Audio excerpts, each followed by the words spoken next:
Hello hi friends, ఇన్ఫోటెన్స్కి స్వాగతం. ఇవాళ మీకు ఒక మహిమాన్విత అద్భుతమైన టెంపుల్. చాలా మందికి తెలియదు. హైదరాబాద్ మంచిరేవుల అప్పా జంక్షన్ దగ్గర నుంచి కొంచెం లోపలికి వెళ్తే మంచిరేవుల విలేజ్ లో ఉన్న వేణుగోపాల స్వామి ఆలయం, శివాలయం టెంపుల్ గురించి మీకు చెప్తాము. ఇది చాలా మహిమాన్వితమని చెప్తారు వాళ్ళు. సో ఇది మన నెహ్రూ ఔటర్ రింగ్ రోడ్డుకి ఆనుకునే ఉంటుంది మంచిరేవుల గ్రామం. సో ఫస్ట్ అయితే వేణుగోపాల స్వామి దేవాలయంకి వెళ్దాము. ఇది అక్కన్న మాదన్న కాలం నాటిది దేవాలయం. ఇది అప్పుడు అప్పుడు అంటే శ్రీరామదాసు కాలం నాటిది అనమాట. సో చాలా బాగుంది అనమాట టెంపుల్.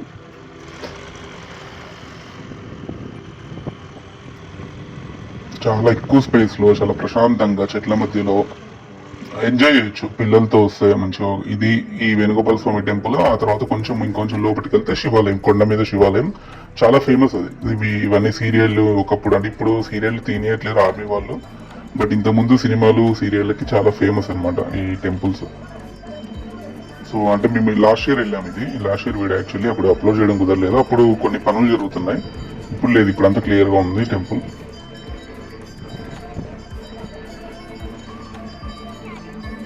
ఇది ఆలయ సందర్శన వేళలు చూడండి. వెళ్ళాలనుకున్న వాళ్ళు దీని ప్రకారం వెళ్ళొచ్చు. అండ్ ఇది మహాత్యం, వేణుగోపాల స్వామి మహాత్యం చరిత్ర మొత్తం అక్కడ రాశారు.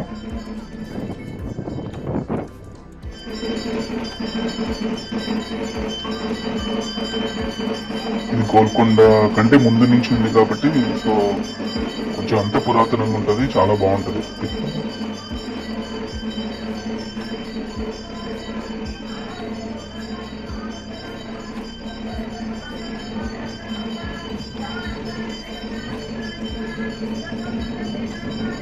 అంటే ఇక్కడ ప్రత్యేకత ఏంటంటే గరుత్మంతుడు, వేణుగోపాల స్వామి కృష్ణుడు అంటే యాక్చువల్లీ గరుత్మంతుడు ఉంటారు, కానీ ఇక్కడ హనుమంతుడు ఉంటాడు. అది వెరైటీ ఇక్కడ. అండ్ శిల్పంలో కూడా అంటే వేణుగోపాల స్వామి విగ్రహానికి కూడా ప్రత్యేకత ఉందని చెప్తారు పంతులు. అలాగే ఇక్కడ పిల్లలు పుట్టిన వాళ్ళకి ఇక్కడ అభిషేకం చేపిస్తే పిల్లలు కలగడం కానీ, కోరుకున్నవి నెరవేరడం కానీ జరుగుతాయని అయ్యగారు చెప్తున్నారు. సో చాలా మంది కూడా నిదర్శనం అయింది. వాళ్ళు వచ్చిన భక్తులు కూడా ఇక్కడ మాట్లాడాం మేము. చాలా మహిమాన్వితమైందని చెప్పారు వాళ్ళు కూడా.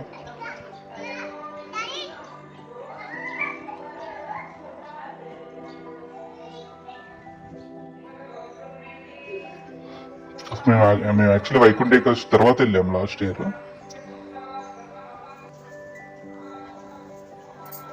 విగ్రహం చూడండి వేణుగోపాల స్వామిది. కెమెరాలో ఇలా కనబడుతుంది కానీ డైరెక్ట్ గా చూస్తే చాలా ఒక ఫీల్ వస్తుంది, మనకి మంచి గుడ్ ఫీల్ వస్తుంది. సో అయ్యగారు మనకు వివరిస్తారు, ఒకసారి విందాం ఏం చెప్తారు.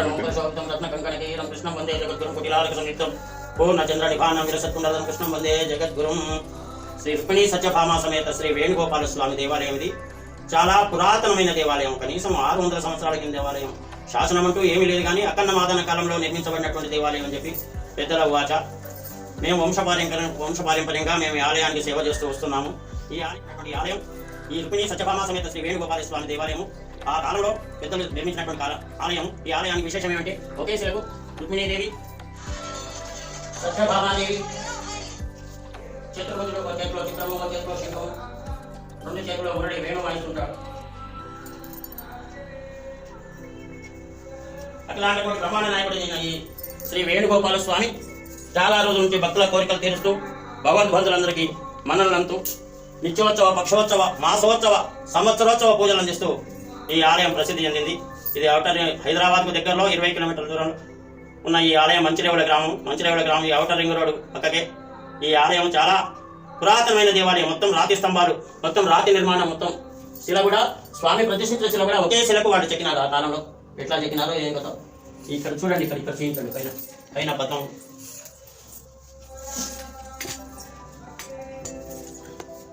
అంత రాతి నిర్మాణం.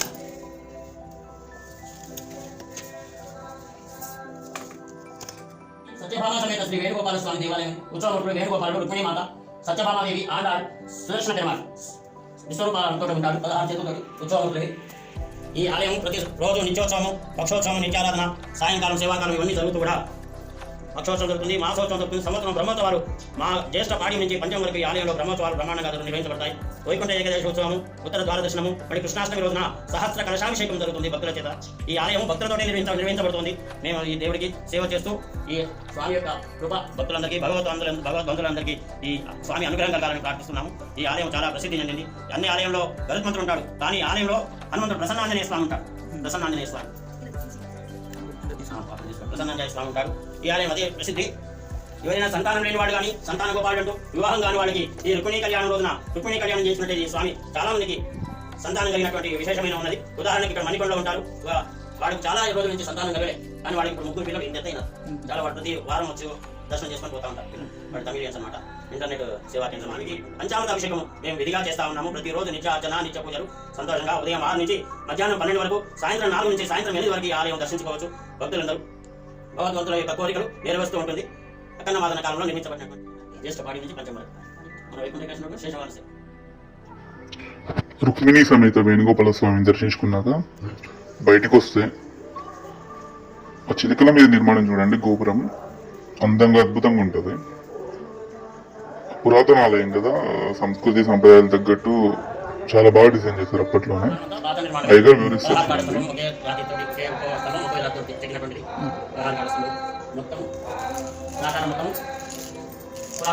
ఈ గోపురం కింద రామచిలుకల పైన గోపురం ఉంటుంది. అప్పుడు నిర్మించింది. కొంచెం 2003లో ఏం చేసామంటే రాజగోపురం కట్టాము. ఇది కొంచెం మాడిఫికేషన్ చేశాను, న్యూ మోడల్ పెట్టాను. వేణుగోపాల స్వామి దర్శనం చేసుకున్న తర్వాత ఆ పక్కనే ఒక శివాలయం ఉంటుందండి. రోజు అంటే కొద్దిసేపు మాత్రమే, అంటే పూజ టైంలో మాత్రమే తెరుస్తారు, మిగతా టైంలో క్లోజ్ చేసి పెడతారు. అంటే మార్నింగ్ ఈవినింగ్ అంతే. సో దాన్ని మేము లోపలికి వెళ్ళి పర్మిషన్ తీసుకొని లోపలికి వెళ్ళాము.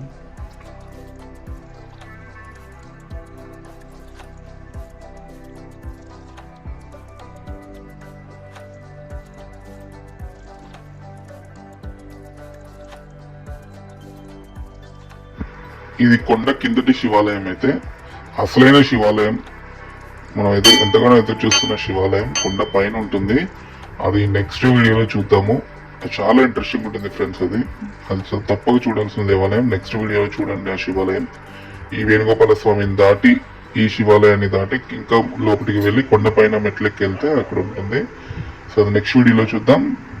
Bye, thank you for watching.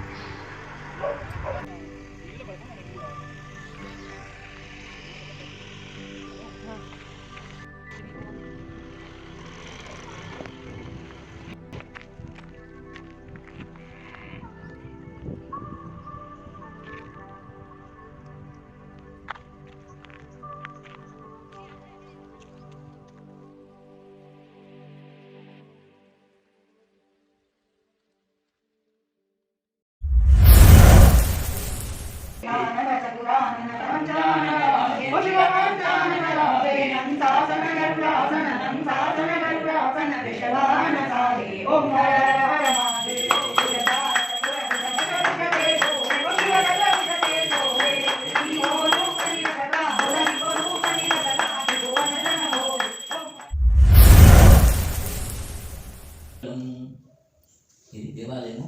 ప్రకృతి సిద్ధంగా ఉన్నటువంటి ఒక గుహ. ఈ గుహలో ఏ కాలంలో స్థాపించదో ఎవరికి తెలియదు. అయితే తర్వాత కాలంలో ఇక్కడ క్షేత్రపాలకుడు వీరభద్ర స్వామి చేయాలని అఘోర మంత్రం చేసింది. అఘోర మంత్రము ఎన్ని లక్షలు ఎన్ని కోట్లు చేసిందో అది వాళ్ళు తీసుకుని తెలుసు. ఆ తపస్సు ఫలానికి వీరభద్రుడు నడుచుకుంటూ వచ్చినటువంటి వార్త ఇక్కడ.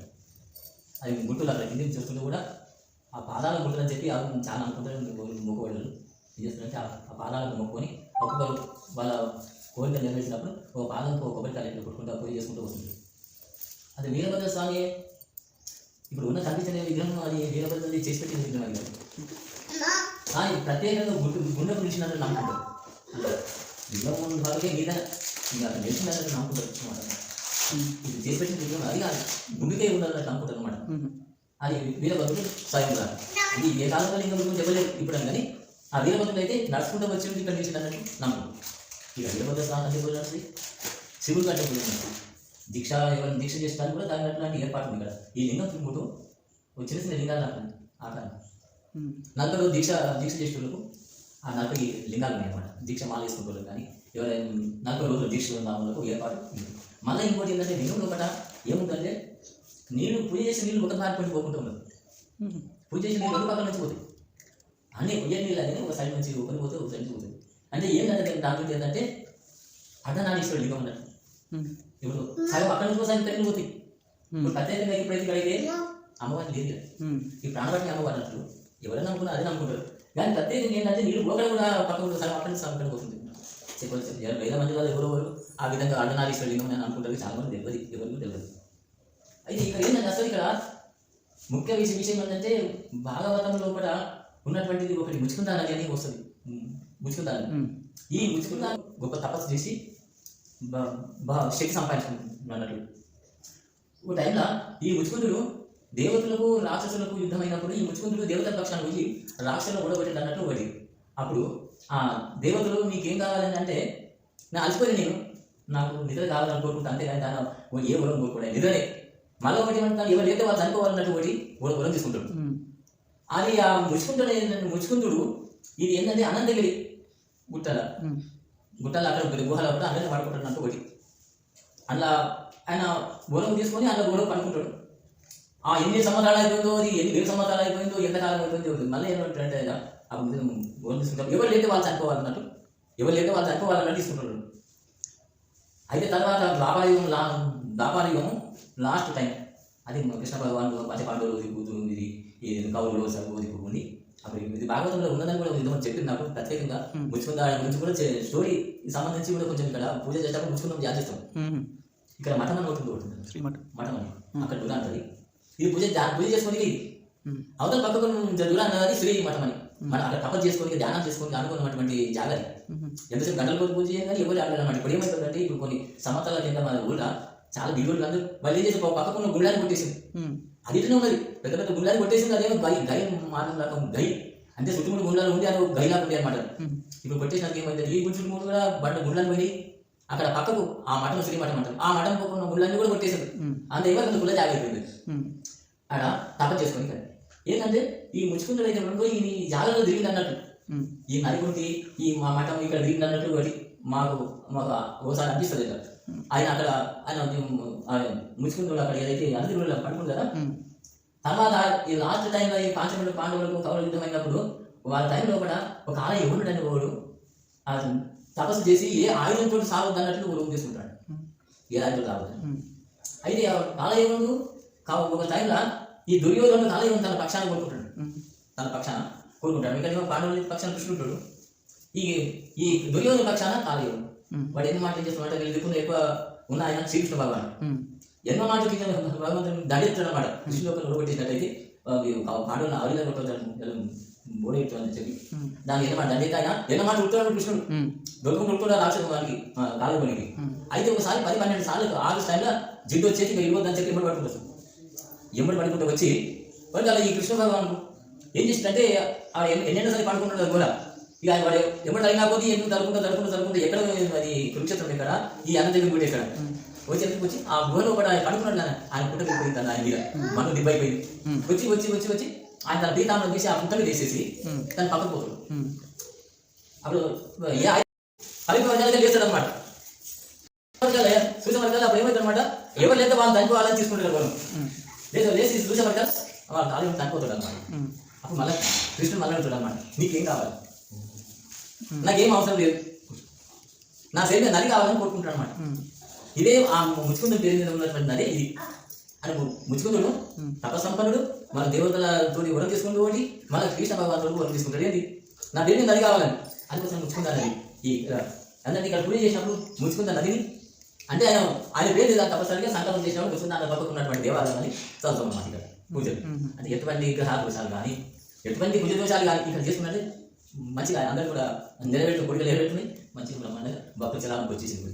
ఇప్పుడు 46 సంవత్సరాల కింద ఏ 1000 సంవత్సరాల దేవాలయమే, కానీ ఇక్కడ పబ్లిక్ అడిలాగా ఉంది. అందుకోసం పబ్లిక్ చాలా తక్కువ వస్తుంది. ఇప్పుడు మంచిగా అనుకూలం నీళ్ళు వస్తాయి. ఇప్పుడు మన ఇక్కడ పూజకు ఇది ఎల్లు మంచి కరెంట్ సెట్టు అన్ని దాకా వచ్చింది. దాని నుంచి భక్తులకు అనుకూలమైంది, మంచి పూజ నడుస్తుంది. ముఖ్యంగా ఏంటంటే ఇక్కడ వీరభద్ర స్వామి పూజ నడుస్తాయి. అంటే అదేవిధంగా శివుడు పూజ నడుస్తాయి. మధ్యలేశ్వరం అంటారు, లింగాన్ని మధ్యలేశ్వరం అంటారు. ఇక పక్కన నది ఎదురున్నది, ఆ ఆ నది ఏంటన్నమాట కొన్ని ఒక టైంలో చేపలు ఎక్కలేని చేపలు ఉంటాయి ఇప్పుడు ఉన్నాయి. ఇప్పుడు ఏంటంటే ఇప్పుడు చాలా కొంచెం నీళ్ళు అక్కడికి కలిసి అయిపోయి నీళ్ళు స్నానం చేస్తలేరంట. లేకుంటే అది పవిత్రమైన నీళ్ళు అలా పూజ కావాలి చేస్తుంటే వండుకోనికి రాని ఎప్పుడు పడుతుంది జీవన వాడుతుంది అప్పుడు కొన్ని సంవత్సరాలు కింద. ఇప్పుడు పోగలేదు కానీ అప్పుడు ఏం చేస్తున్నాం నదిలో కూర్చొని అందరూ ఓం నమ శివాయ అనుకుంటే నదిలో కూర్చొని అలా చేస్తుంది అనమాట. డబ్బులు కానీ ఏదైనా పదార్థం అలా చేస్తుంది. ఆ చేపలు వచ్చి ఇది శరీరం చూసుకుంటే అంతగానో నీళ్ళు చేపలు ఉంటుంది అనమాట. వాళ్ళు ఏంటంటే వాళ్ళు పూజ చేశారు అక్కడ చేపలు వేసి వచ్చినందుకు అక్కడ వేసి ముందుగా చేపలు వేసి మళ్ళీ గుడికాడికి వస్తుంది కదా మచిలి ఈశ్వర్ అన్నటువంటి ఈ పేరు పెట్టుకుంటారు అన్నమాట. మచిలి ఈశ్వర్ అక్కడ చేసి రావాలి, ఇక్కడ పూజ చేసుకుని అనుకున్న పని అయితే చెప్పి పోతే కాదు. ఇక వీరభద్ర స్వామి అయితేనే ఇది అంటే ఆయన నడుచుకుంటూ వచ్చింది అన్నట్టు నమ్ముకుంటున్నాను. క్షేత్రపాలకుడు వీరభద్ర స్వామి క్షేత్రపాలకుడు ఇక్కడ.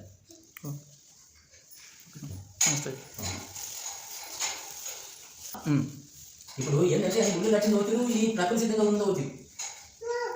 ఎవరు ఇది ఇప్పుడు అయిందని ఎవరు చెప్పరు. ఇది ఇప్పుడు స్థాపన చేసి రాజు ఎవరు చెప్పరు. ఇంపార్టెన్స్ అండి, ఇంపార్టెన్సా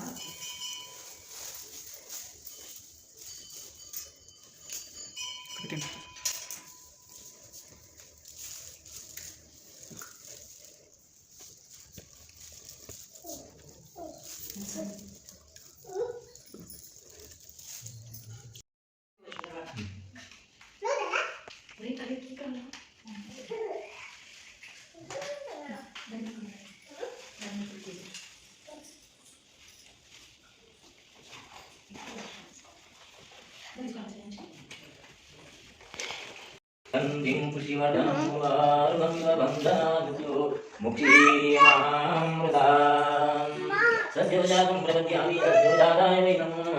భవే భవే నమస్మాం భగవద్భవాయ నమః దేవాయ నమః దేవాయ నమః దేవాయ నమః రుద్రాయ నమః కాలాయ నమః కలవికర్ణాయ నమః బలాయ నమః బలప్రమదనాథాయ నమః సర్వభూతధర్మాయ నమః. గోరేభ్యో సర్వేభ్యో సర్వసర్వేభ్యో నమస్తే రుద్రరూపేభ్యః. భవాయ చంద్రచూడాయ నిర్గుణాయ గుణాత్మనే కాలకాలాయ రుద్రాయ నీలగ్రీవాయ విజారుడాయ భీమాయ యాగాయ జన్మాంబరాయ పద్మాంబరే దుర్గోపి వాంగాయ మంగళం.